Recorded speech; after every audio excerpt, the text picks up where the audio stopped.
அப்பல மாமச்சான் எங்க போற? ஆள் கூட வெளியே போறா. அடியா கையில எவ்வளவு வச்சுக்கிற? கையில எதுவும் இல்லடா, அக்கௌண்ட்ல தான் ஒரு 500 வச்சுக்கிறேன். நீங்க ஆளு வெளியே போறீங்க, என்ன சாப்பிடுவீங்க? அந்த ஜிபே ஒர்க் ஆகலாம் என்ன பண்ணுவ? ஜிபே ஒர்க் ஆகலாம் ஃபோன் பேல அனுப்பிச்சிருவோம் மச்சான். ஃபோன் பேவும் ஒர்க் ஆகல.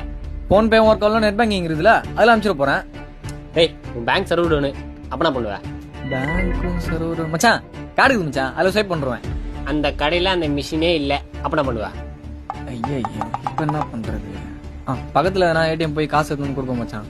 டேய் வாழங்க நிக்க வச்சுட்டு ஏடிஎம் எங்க இருக்குன்னு போய் தெரிஞ்சுப்பியா? கரெக்டு தான் மச்சான். என்ன மச்சான் பண்றது? என்ன பண்ண? அந்த 500 ரூபாய் எனக்கு அனுப்பிச்சுடு. நீ ஆளு வெளியே என்ன போய் சாப்பிட்டு ஸ்கேனர் மட்டும் போட்டு அனுப்பிச்சுடு, நானும் அனுப்பிச்சு விட்றேன். டேய் உனக்கு நான் நாடா பண்ண? உன்னை நம்பி தானே சொன்னேன், இப்படி பேக் ஷாப் பண்ணிட்டியாடா? டேய் மச்சான் என்னடாச்சு? டேய் நான் லவ் பண்ண விஷயத்தை எங்க பண்ண சொல்லிட்டேன்டா. மச்சான் என்னடா ஒண்ணு மணா பழைய இதுமே துரோகம் பண்ணிட்டேன். டேய் கையரா. டேய் அவன் என்ன பண்ண தெரியுமாடா? என்ன பண்ணா? ஒரு 100 ரூபாய் தானே கேட்டேன், வச்சுனே இல்லைன்றான். அதை வெறுப்பாயிடுச்சு, அவங்க அப்பா கிட்ட சொல்லிட்டேன். மச்சான் நீ மச்சான் அக்கௌண்ட்ல அனுப்பிச்சிட்டு போறா, ஜிபேல அனுப்பிச்சிட்டு போறா.